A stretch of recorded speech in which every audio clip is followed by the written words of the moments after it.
6 signs you're face to face with a bad person. A phrase that ignites curiosity and fear in equal measure. But what if I told you that this very title, this attempt to categorize and judge others, is a symptom of our own moral failings? What if the real challenge isn't identifying the bad in others, but confronting the flaws within ourselves? As we embark on this journey through the labyrinth of human nature, prepare to have your beliefs challenged and your perceptions shattered. The path of Stoicism isn't for the faint of heart, and the truths we uncover may be more unsettling than any list of red flags could ever be. Are you ready to look into the mirror of philosophy and face the reflection that stares back at you? In a world obsessed with quick fixes and easy answers, we cling to simplistic notions of good and evil. We seek comfort in the belief that we can identify the villains in our lives with a few telltale signs. But this desire for moral certainty is a dangerous illusion, one that the ancient Stoics would have recognized as a fundamental misunderstanding of human nature. The Stoic philosophers, with their unwavering focus on personal virtue and self-improvement, would likely scoff at our modern obsession with judging others. They understood that the only person we can truly control or change is ourselves, and that the energy we expend on categorizing others is energy wasted. Consider for a moment the implications of believing you can easily identify a bad person.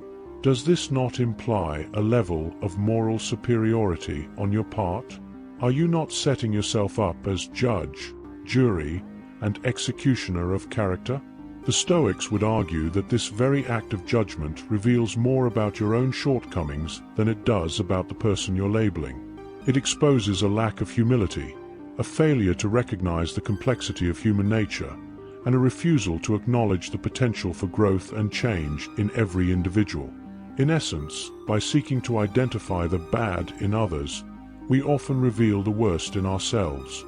But let's delve deeper into this paradox. Why are we so eager to find fault in others? Perhaps it's a defense mechanism, a way to protect ourselves from pain and disappointment. By labeling someone as bad, we create a psychological barrier, a justification for keeping them at arm's length.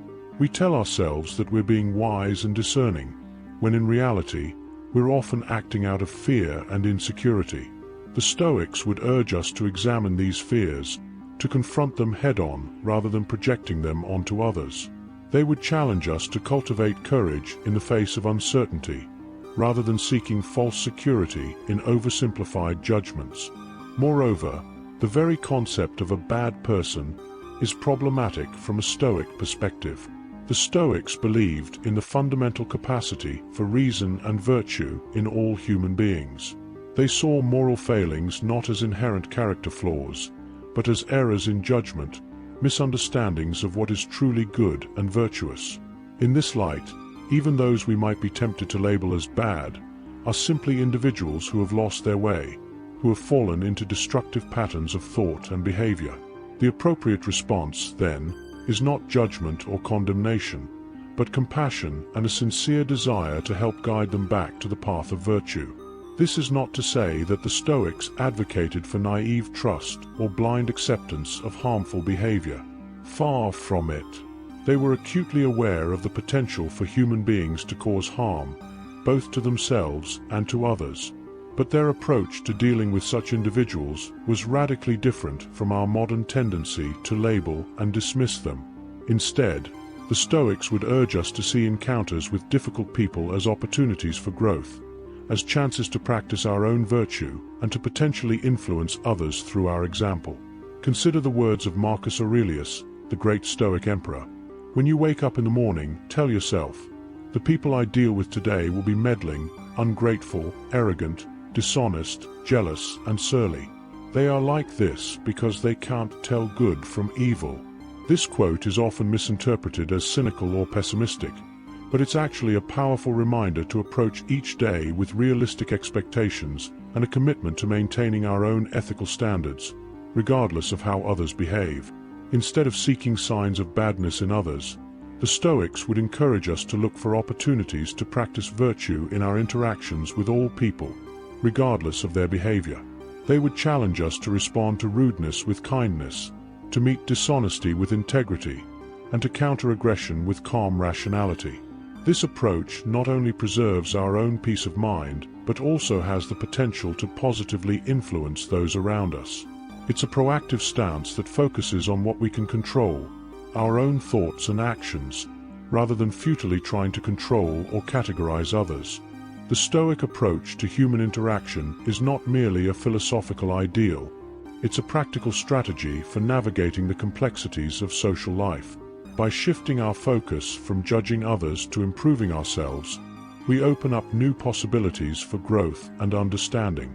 This shift in perspective can be transformative, not just for individuals, but for entire communities. Imagine a world where, instead of constantly evaluating and categorizing each other, we all devoted that energy to self-reflection and personal improvement. The ripple effects of such a change could be profound, potentially altering the very fabric of society. But this path is not an easy one. It requires a level of self-awareness and emotional discipline that can be challenging to cultivate. The Stoics recognized this difficulty and provided numerous exercises and practices to help develop these qualities.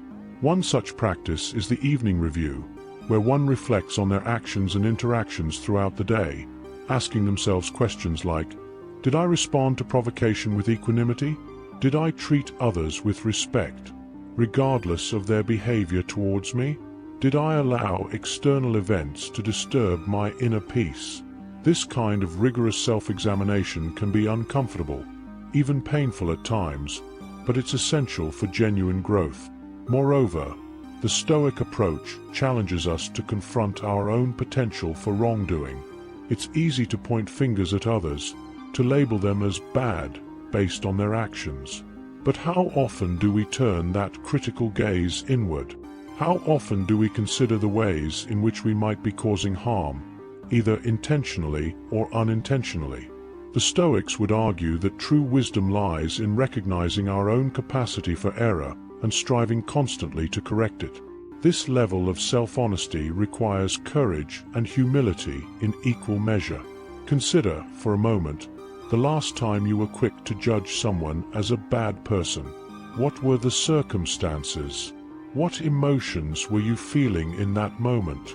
The Stoics would encourage us to examine these judgments closely, to unpack the assumptions and biases that underlie them.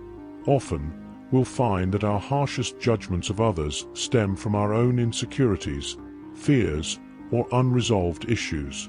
By facing these internal struggles head-on, we not only improve ourselves, but also develop greater empathy and understanding for others. This is not to say that we should ignore genuinely harmful or abusive behavior. The Stoics were not advocating for passivity in the face of injustice. Rather, they were suggesting a more nuanced, thoughtful approach to dealing with difficult people and situations. Instead of reacting with anger or judgment, they would encourage us to respond with reason and compassion. This might mean setting firm boundaries, speaking truth to power, or even removing ourselves from toxic situations. But it would always mean doing so from a place of inner calm and ethical conviction, rather than from a place of reactivity or vindictiveness. The Stoic perspective also offers a powerful antidote to the culture of outrage and cancellation that has become so prevalent in our modern world. In an era where public shaming and social media pile-ons have become common occurrences, the Stoic emphasis on personal responsibility and self-improvement provides a refreshing alternative. Instead of rushing to condemn others for their perceived failings, what if we channeled that energy into examining our own behavior? What if, instead of participating in call-out culture, we focused on calling in, engaging in respectful dialogue, seeking to understand different perspectives, and working together to create positive change? This approach requires patience and a willingness to engage with complexity. It means resisting the urge to make snap judgments or to reduce people to simple categories of good or bad. The Stoics understood that human beings are multifaceted, capable of both great virtue and terrible vice. They saw life as a constant journey of moral development, with each of us striving, sometimes successfully, sometimes not, to align our actions with our highest ideals. From this perspective, labeling someone as a bad person isn't just overly simplistic. It's a fundamental misunderstanding of human nature. Moreover, the Stoic approach reminds us that our judgments of others often say more about us than they do about the people we're judging. When we're quick to label someone as bad, what does that reveal about our own fears, biases, and insecurities? Are we perhaps projecting our own shortcomings onto others, finding it easier to identify flaws in those around us than to confront our own imperfections? The Stoics would encourage us to use these moments of judgment as opportunities for self-reflection, asking ourselves what these reactions can teach us about our own character and areas for growth. The journey of self-improvement that the Stoics advocate is not a solitary one, despite its focus on individual responsibility.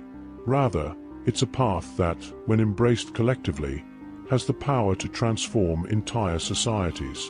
By shifting our focus from external judgments to internal growth, we create a ripple effect that touches everyone around us. This is the true power of Stoic philosophy, its ability to create positive change on both a personal and societal level. But to harness this power, we must be willing to confront some uncomfortable truths about ourselves and the world around us. One of these truths is the recognition that the line between good and bad is far more blurred than we often like to admit. We all have the capacity for both noble and ignoble actions, for kindness and cruelty, for wisdom and folly. The Stoics understood this fundamental duality of human nature and urged us to approach it with humility and compassion. They recognized that even the most virtuous person is capable of error, and even the most flawed individual has the potential for redemption. This nuanced view of human nature challenges us to move beyond simplistic labels and to engage with the full complexity of the human experience. Consider, for instance, the last time you found yourself in conflict with someone you consider to be a bad person. How did you approach that interaction? Did you enter into it with preconceived notions and judgments, or did you remain open to the possibility of understanding and growth? The Stoic approach would encourage us to approach such encounters as opportunities for mutual learning and development. Even in the face of behavior we find objectionable, we can choose to respond with dignity, wisdom, and compassion. This doesn't mean condoning harmful actions, but rather recognizing the humanity in even those we struggle to understand or agree with. Moreover, the Stoic emphasis on personal responsibility challenges us to examine our own role in the conflicts and difficulties we face. It's easy to point fingers, to blame others for our problems or for the state of the world. But the Stoics would argue that this approach is not only unproductive, but actively harmful to our own growth and well-being. Instead, they would encourage us to ask ourselves, what is within my control in this situation? How can I respond in a way that aligns with my values and contributes to positive change?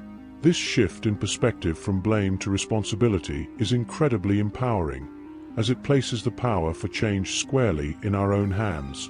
But this level of personal responsibility can also be daunting. It requires us to confront our own shortcomings and to take ownership of our mistakes. The Stoics understood that this process of self-examination could be painful, but they saw it as essential for genuine growth and happiness. They believed that true freedom comes not from controlling external circumstances or other people, but from mastering our own thoughts, emotions, and reactions. This inner freedom, they argued, is the key to living a life of virtue and fulfillment. The Stoic approach also offers a powerful antidote to the culture of victimhood that has become increasingly prevalent in modern society. While it's important to recognize and address genuine injustices and systemic problems, the Stoics would caution against adopting a mindset of helplessness or passive victimhood. Instead, they would encourage us to focus on what we can control, to take action where we can, and to cultivate inner resilience in the face of adversity. This doesn't mean denying the existence of external challenges or injustices, but rather approaching them from a place of personal empowerment and responsibility. Consider, for example, how this approach might change our response to perceived slights or injustices in our daily lives. Instead of immediately labeling someone as a bad person for cutting us off in traffic or being rude in a social interaction, we might pause to consider the broader context. What circumstances might have led to their behavior? How can we respond in a way that maintains our own integrity and potentially even has a positive impact? The Stoics would argue that by shifting our focus from judgment to understanding, we not only preserve our own peace of mind, but also create the possibility for more constructive interactions.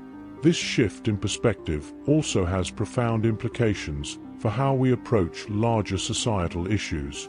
Instead of simply decrying the actions of those we perceive as bad, whether they be politicians, corporations, or entire groups of people, the Stoic approach would encourage us to look for ways to effect positive change through our own actions and choices. It would challenge us to examine our own complicity in systemic problems and to take concrete steps towards creating the kind of world we want to live in.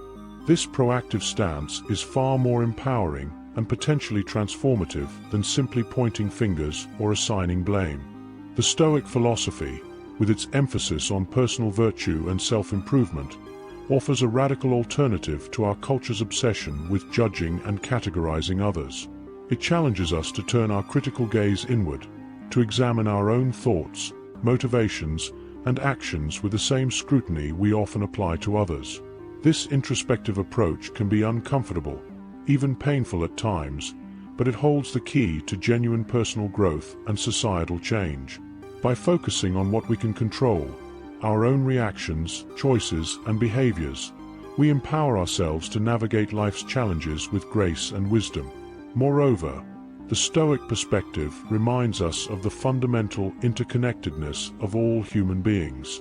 It encourages us to see even those we might be tempted to label as bad, as fellow travelers on the journey of life, each struggling with their own challenges and limitations. This doesn't mean excusing harmful behavior or failing to set boundaries. Rather, it means approaching all our interactions with a spirit of empathy and understanding, recognizing that we all have the capacity for both good and ill. By doing so, we open up possibilities for dialogue, growth, and reconciliation that might otherwise remain closed. Consider how this approach might transform our political discourse, for instance. In a world increasingly divided by partisan rhetoric and us versus them thinking, the Stoic emphasis on personal virtue and common humanity offers a refreshing alternative. Instead of demonizing those who disagree with us or labeling entire groups as bad, we might seek to understand the underlying fears, needs, and values that drive different perspectives. We might focus on living out our own principles in a way that inspires others, rather than trying to force our views on them. This approach doesn't guarantee agreement, but it does create space for more constructive dialogue and the possibility of finding common ground. The Stoic philosophy also offers valuable insights for navigating the complexities of the digital age. In a world where online outrage and cancel culture have become commonplace, the Stoic emphasis on emotional regulation and rational thinking is more relevant than ever. Instead of getting swept up in the latest controversy or rushing to judgment based on limited information, we might pause to consider the broader context. We might ask ourselves, is this reaction truly in line with my values? Am I contributing to a more just and compassionate world? Or am I simply venting my own frustrations? By approaching our online interactions with the same thoughtfulness and integrity we strive for in our face-to-face relationships, we can help create a more positive and constructive digital environment. Furthermore, the Stoic approach to dealing with difficult people and situations can be profoundly liberating. By recognizing that we can't control others' actions, only our own responses, we free ourselves from the exhausting cycle of trying to change or fix those around us. This doesn't mean becoming passive or accepting of injustice. Rather, it means choosing our battles wisely, focusing our energy on areas where we can have the most positive impact, and maintaining our own integrity regardless of how others behave. It means recognizing that true strength lies not in dominating others or proving ourselves right, but in maintaining our principles and composure even in the face of adversity.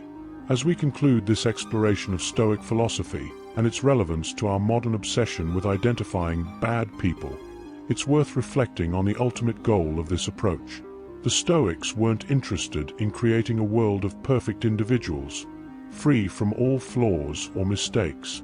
They understood the inherent imperfection of human nature and saw life as a continuous journey of growth and learning. Their aim was not perfection, but progress, a constant striving to align our actions with our highest ideals, to learn from our mistakes, and to contribute positively to the world around us. In this light, perhaps the most profound shift we can make is not in how we judge others, but in how we judge ourselves. Instead of berating ourselves for our failings or comparing ourselves to an impossible standard of perfection, we might approach our own growth with patience, compassion, and determination. We might celebrate our progress, learn from our setbacks, and continually recommit ourselves to the path of virtue and wisdom. And in doing so, we might find that our perception of others naturally shifts as well, becoming more nuanced, more compassionate, and ultimately, more aligned with the truth of our shared human experience. In the end, the Stoic approach reminds us that the quest to identify and label bad people is not only futile but counterproductive. It distracts us from the real work of self-improvement and positive change. Instead of looking for signs of badness in others, we might devote that energy to cultivating goodness in ourselves and our communities. We might focus on being the change we wish to see in the world, leading by example rather than judgment. And in doing so, we might just create a world where the very notion of categorizing people as good or bad becomes obsolete, replaced by a more nuanced, compassionate, and ultimately more accurate understanding of the complex, ever-evolving nature of human character. As we reflect on the wisdom of the Stoics and their challenge to our modern obsession with categorizing people as good or bad, we're left with a profound invitation. An invitation to turn our gaze inward, to cultivate virtue in our own lives, and to approach others with compassion and understanding. This path is not an easy one. It demands courage, self-reflection, and a willingness to confront our own shortcomings. But it offers the possibility of a more nuanced, more compassionate way of engaging with the world and those around us. In embracing this Stoic approach, we open ourselves to a transformative journey of personal growth and societal change. We move beyond simplistic judgments and knee-jerk reactions towards a deeper understanding of human nature in all its complexity. And in doing so, we may find that the very question that sparked this exploration, how to identify a bad person, becomes less relevant. Instead, we might ask ourselves, how can we cultivate goodness in our own lives? How can we contribute to a world where such labels become unnecessary? As we conclude this philosophical journey, let us carry forward the Stoic wisdom of focusing on what we can control, our own thoughts, actions, and responses to the world around us. In this lies the true path to personal virtue and societal harmony. May we all have the courage to embark on this challenging but rewarding journey of self-improvement and mutual understanding.